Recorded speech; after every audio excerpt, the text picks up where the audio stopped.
Começando mais um TV Simpro, o programa do Sindicato dos Professores de Mogi das Cruzes e região, agora numa nova roupagem, num novo formato mais voltado às plataformas digitais para poder alcançar mais pessoas. Para quem não me conhece, eu sou o Deto Vale, eu sou jornalista e aqui eu faço o papel de aluno para aprender com todos os professores convidados que irão participar do programa ao longo dessa nova temporada. Hoje eu recebo o Dr. Assis, que vai explicar para mim e para vocês como funcionam e o que são as convenções coletivas. Dr. Assis, muito obrigado por ter aceitado o convite de participar da TV Simpro nessa nova roupagem. Eu que agradeço, é um prazer estar aqui falando para você e para as pessoas que estão acompanhando a gente, em especial os professores, né, daqui da nossa região. É um prazer. O programa do Sindicato dos Professores, a gente recebe muitos professores aqui e conversa com muitos professores, mas eu acho que o tema de hoje vai conversar e vai atender às necessidades de entendimento de todo mundo que trabalha, que tem uma CLT. Convenções coletivas. Eu queria que o senhor começasse explicando para a gente o que são essas convenções coletivas e as diferenças das convenções coletivas para os acordos coletivos, porque eu descobri que são coisas diferentes. Verdade. É assim, olha, antes de eu chegar nesse ponto da convenção coletiva e do acordo coletivo, me permita fazer uma introdução, tá? Essa introdução é no sentido de que a legislação brasileira, ela organiza o sistema sindical brasileiro em sindicatos, federações e confederações. Então você pega, por exemplo, uma determinada atividade, comércio, por exemplo. Então todo mundo sabe o que é o comércio, são aquelas lojas que a gente vai lá e compra. Mas naquele comércio, o que você tem? Você tem os trabalhadores e você tem o dono da loja.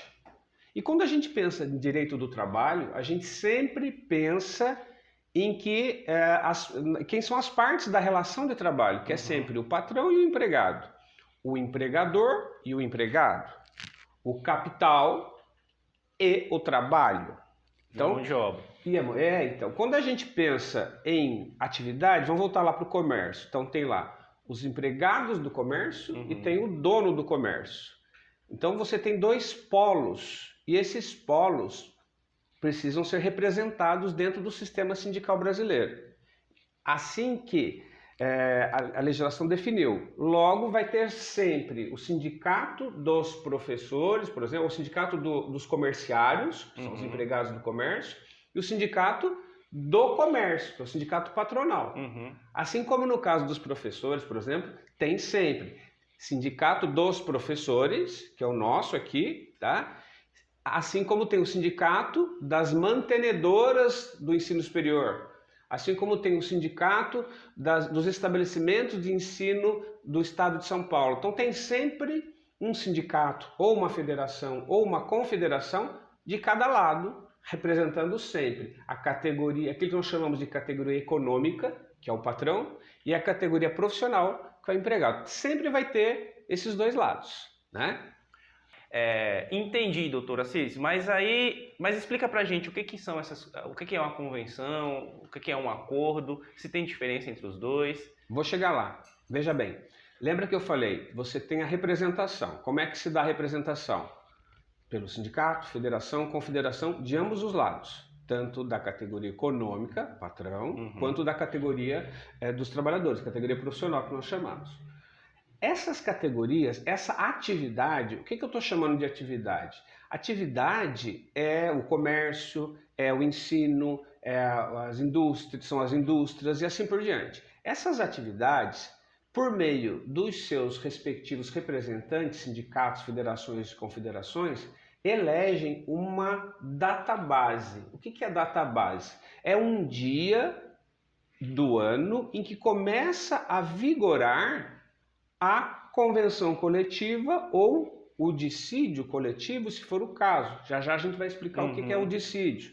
Mas entenda, vamos pegar o nosso exemplo aqui do ensino. No caso dos professores aqui da nossa região, a database, essa data que eu falei, é 1º de março. Então, se a database é 1º de março, eu posso, pela legislação, ter um acordo ou uma convenção coletiva por no mínimo um ano, no máximo 2 anos. Então o que acontece? Quando chega em março, aliás, antes de chegar em março, aproximadamente uns 2, 3 meses antes, os sindicatos dos empregados, ou a federação, aquele que está representando os empregados, os professores, no nosso caso, o que eles fazem? Eles fazem uma assembleia e conversam e deliberam sobre tudo que vão pedir para o sindicato patronal. Então, eles fazem uma assembleia e dizem, olha, esse ano nós queremos um aumento, além da inflação, um aumento real de 5%, nós queremos que aumente o número de itens da cesta básica, nós queremos, por exemplo, que seja remunerada a hora tecnológica. Eles colocam tudo que eles pretendem para aquela categoria. Essa assembleia aprova essa pauta de reivindicações.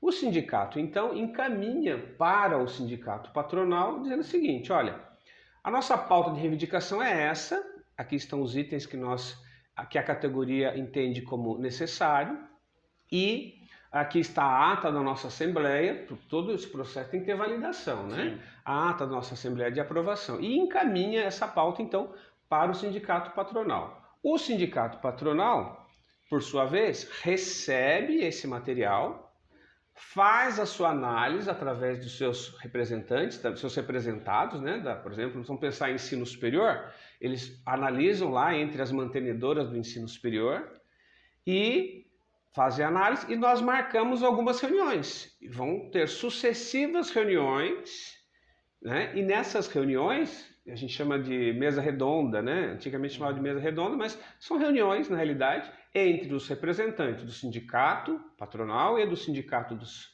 empregados e vão deliberar, isso aqui não pode, isso aqui não vou dar, isso aqui, mas a gente quer porque você deu tantos % de aumento na mensalidade escolar, então é justo que repasse para os professores. Ah, não dá, o plano de saúde está muito caro, não, mas é um direito, é uma necessidade. Há essa negociação, por isso que se chama um processo de negociação coletiva, que, como eu falei, iniciou-se aproximadamente uns 3 meses antes da database, né? No nosso caso, por exemplo, a database é 1º de março.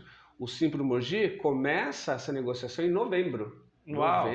Novembro, dezembro, janeiro, para ver se a gente consegue chegar em março com as negociações já avançadas. Mas mesmo assim é difícil, né? Porque no nosso caso, embora março, tem carnaval também que atrapalha um pouco isso, tal. E a gente está num segmento difícil de negociar, que é o ensino.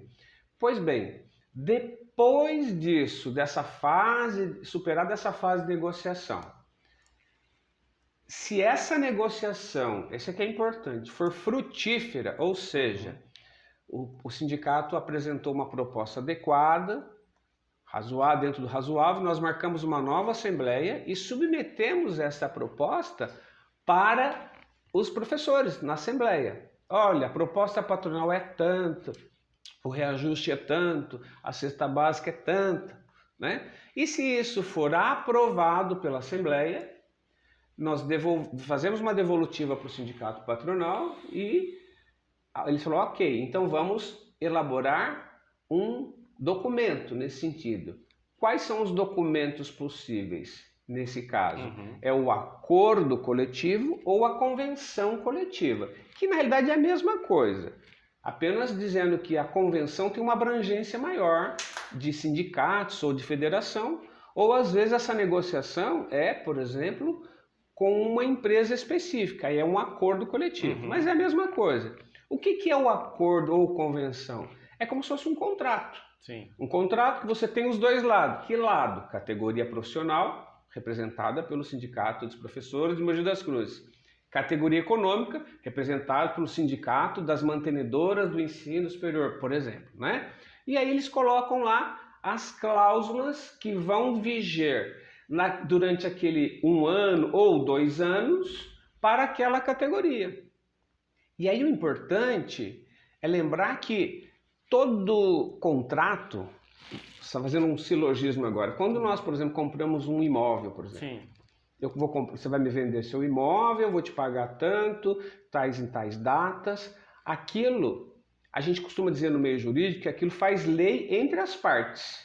Entendo. Entre os signatários, ou seja, eu vou ter que pagar e cumprir exatamente, pagar naquele dia, senão vou ter multa e assim por diante. É a mesma regra para a convenção ou acordo coletivo. As empresas se obrigam a cumprir o que está lá.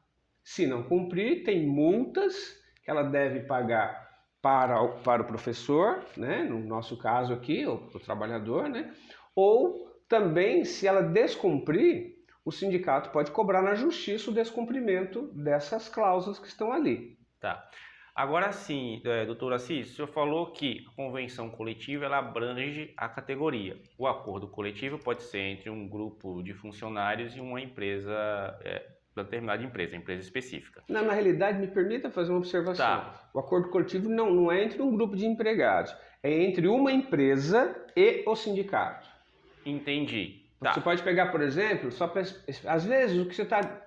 Uma determinada universidade, por exemplo, quer fazer um acordo para tratar de banco de horas, por exemplo, específico dela, que não abrange outras escolas. Era essa a minha dúvida. Ela pode fazer um acordo coletivo conosco. Entendi, né? Um acordo coletivo. Porque o pessoal em casa pode entender, tá, se a convenção coletiva já abrange toda a categoria, por que eu tenho a minha empresa especificamente, minha escola especificamente, precisa fazer um acordo? Então é para tratar de pontos muito específicos, como banco de horas, por exemplo. Exatamente. Mas aí quando se debate a questão de cesta básica e plano de saúde, essas coisas, aí geralmente é com a convenção. É com a convenção. Mas se tiver, por exemplo, em qualquer item desse sentido, que a gente está tratando, em que a escola, por exemplo, que o patrão quer especificar ainda mais, às vezes ele não quer conceder, por exemplo, uma cesta básica de 30 quilos, ele quer, não, mas no meu caso eu quero dar uma de 40 quilos, por exemplo. Uhum.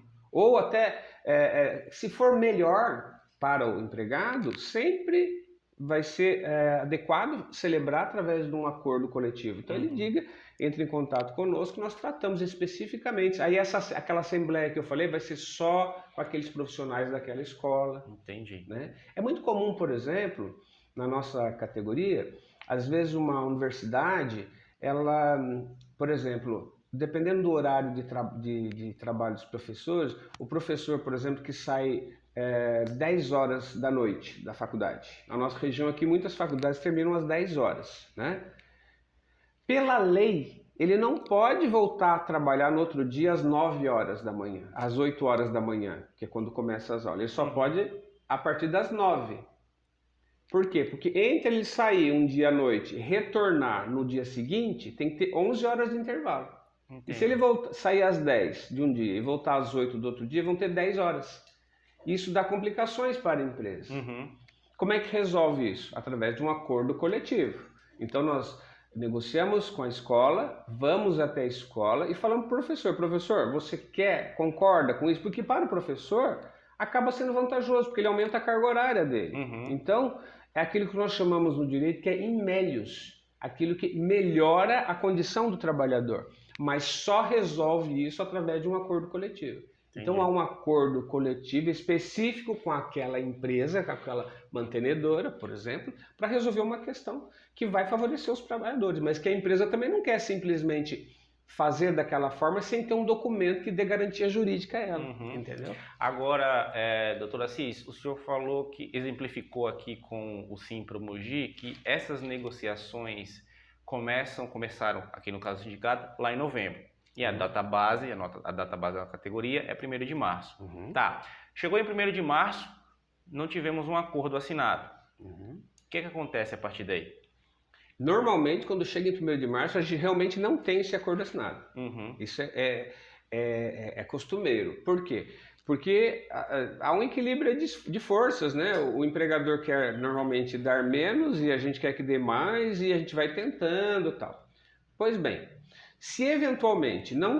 Lembra que eu falei que só vamos fechar o acordo e a convenção se a negociação for frutífera. Frutífera quer dizer que rendeu frutos, né? Se não for frutífera, ou seja, a proposta não é adequada, a proposta está muito aquém daquilo que se imagina. O que acontece nesse caso?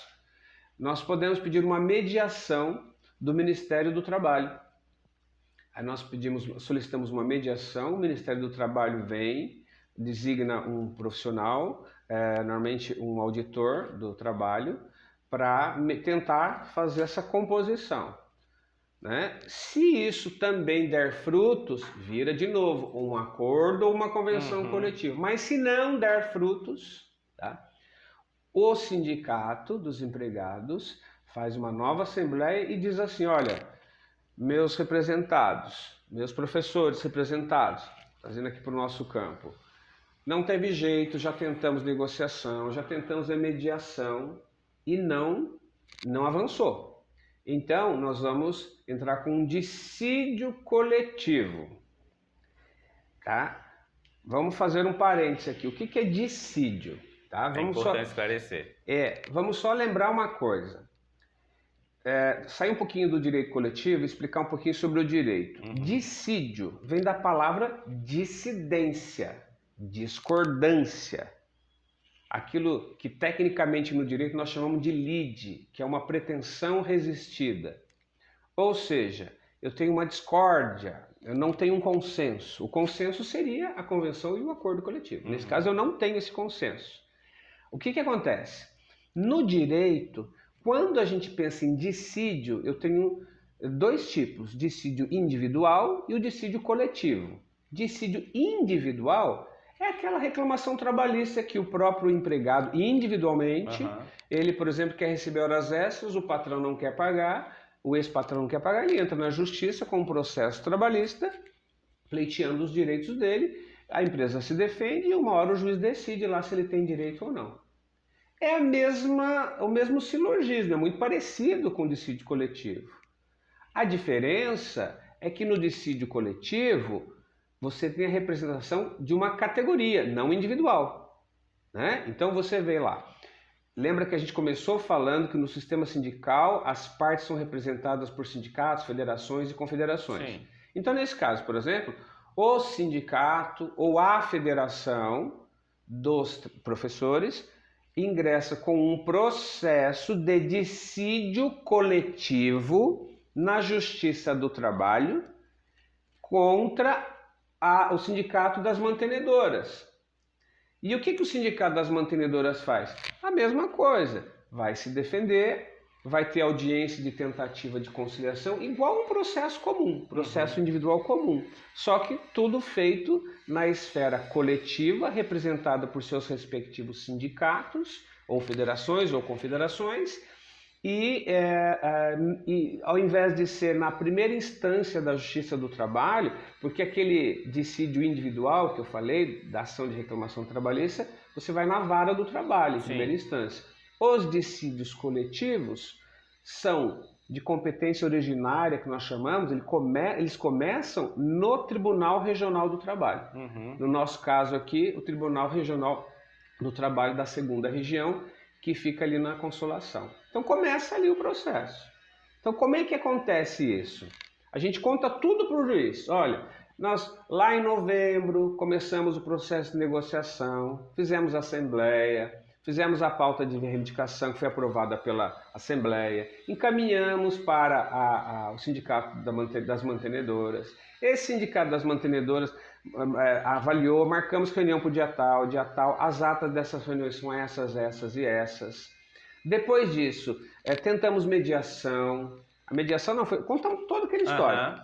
E aí a gente quer que o senhor decida, senhor juiz. O senhor desembargador, nesse caso, né? No tribunal, o senhor desembargador, que o senhor decida, porque a gente faz jus a isso. E a empresa faz a defesa dela.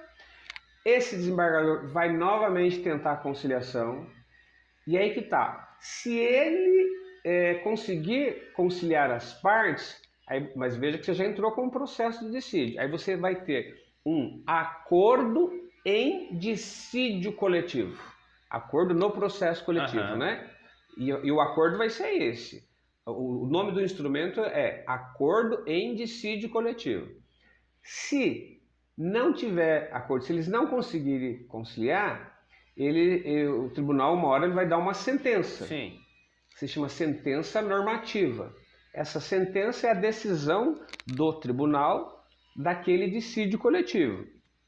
Essa sentença é passível de recurso também. Pode recorrer para o TST em Brasília, Se não recorrer, transita em julgado e vai aplicar aquilo lá. Se recorrer, vai aguardar o acórdão, que é a decisão proferida pelo TST em Brasília.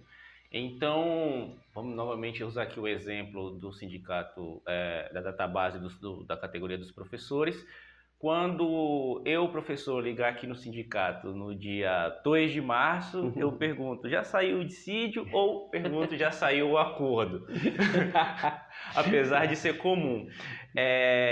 Para a gente encerrar, doutora Assis, por que é importante para os professores e para a categoria e para as outras categorias como um todo, porque esse assunto aqui, como eu falei no começo, para todo mundo que trabalha de carteira assinada é importante ficar por dentro. Por que é importante para os trabalhadores entender todas essas etapas?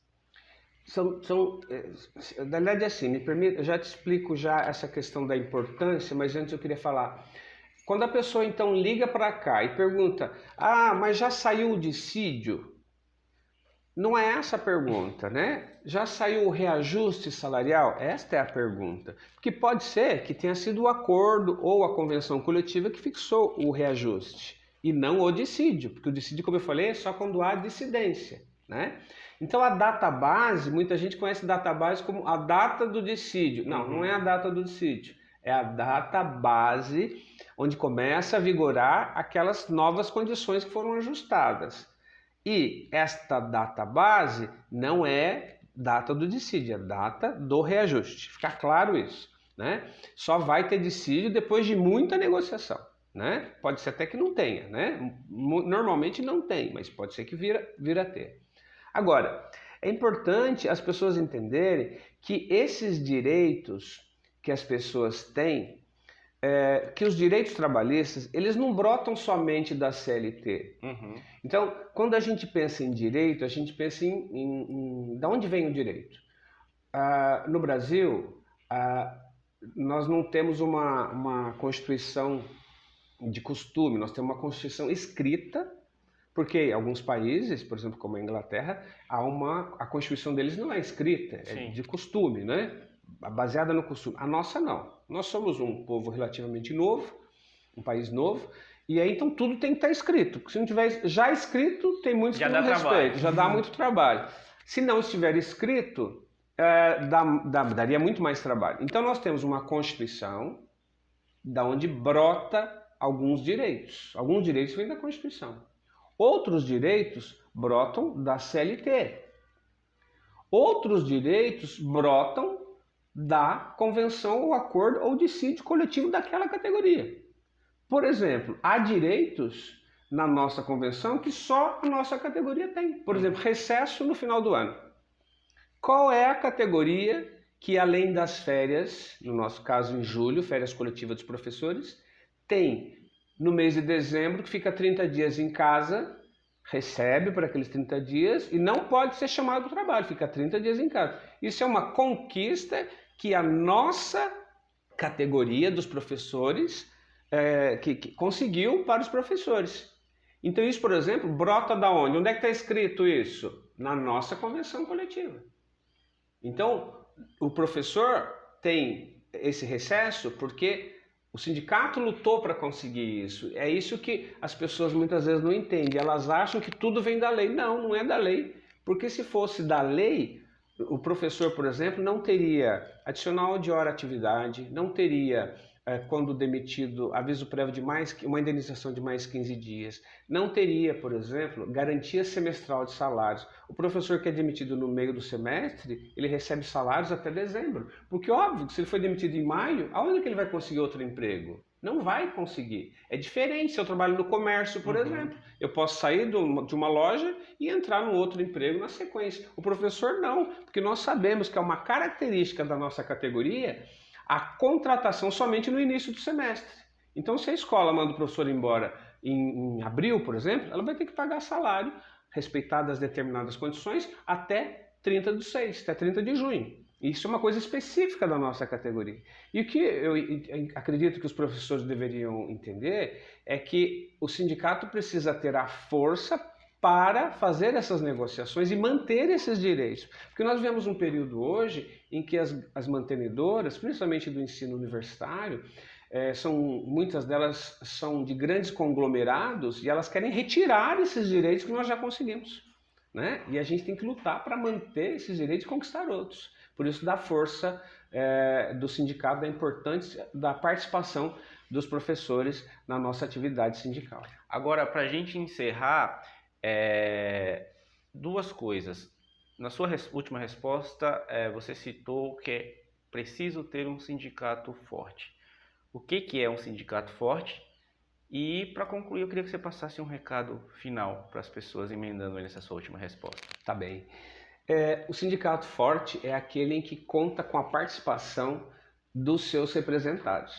Quanto mais professores eu tiver vindo aqui no sindicato, conversando comigo, que sou do departamento jurídico, conversando com os nossos diretores, tirando dúvidas, se orientando de como proceder em determinadas situações dentro das suas escolas, das suas faculdades, isso é importante, porque disso brota, dessa participação, vai brotar novas ideias, novas reivindicações, novas lutas, e isso é importante para o sindicato. À medida em que as pessoas não participam do seu sindicato, quando veio de aumento, liga só para saber do aumento do salário, isso é muito pouco. A gente tem que participar disso, participar das comissões, delegados, das negociações coletivas, participar, ir nas assembleias. A gente coloca as assembleias no site. Uma coisa importantíssima é que todo professor deve acompanhar o site do sindicato dos professores, porque a gente não tem o endereço de todo mundo, a gente só tem dos que são associados. Os que não são associados devem acompanhar pelo site. Quando é que vai ser o reajuste, quando que vai ter essas outras situações que poderão resolver para poder agregar essa participação. Bom, doutor Assis, e para a gente encerrar, eu gostaria que o senhor passasse um recado final para o pessoal que está acompanhando a gente, acompanhou essa edição da TV Simples. A ideia é que os professores venham até o sindicato, participem dos seus sindicatos, tragam as demandas, porque às vezes você tem demandas na sua escola, a minha escola não está entregando as cestas básicas. Entre em contato conosco, faça a denúncia. As denúncias são anônimas, as escolas não vão saber quem fez a denúncia, eu vou saber, mas eu não vou dizer para ninguém, palavra de professor, né? E aí nós chamamos a escola, conversamos com ela, tentamos equacionar aquele problema coletivo. Se não conseguirmos amistosamente, ingressamos com demandas jurídicas para resolver essas questões ou fazemos as denúncias no Ministério Público do Trabalho, se for desta natureza. Mas o importante é que o professor participe, esteja sempre conosco, para poder fortalecer a categoria dos professores. É isso. Doutor Assis, muito obrigado por ter topado conversar conosco. Eu tenho certeza que você vai voltar em outras oportunidades para esclarecer outras dúvidas que eventualmente possam surgir do pessoal que acompanha a gente.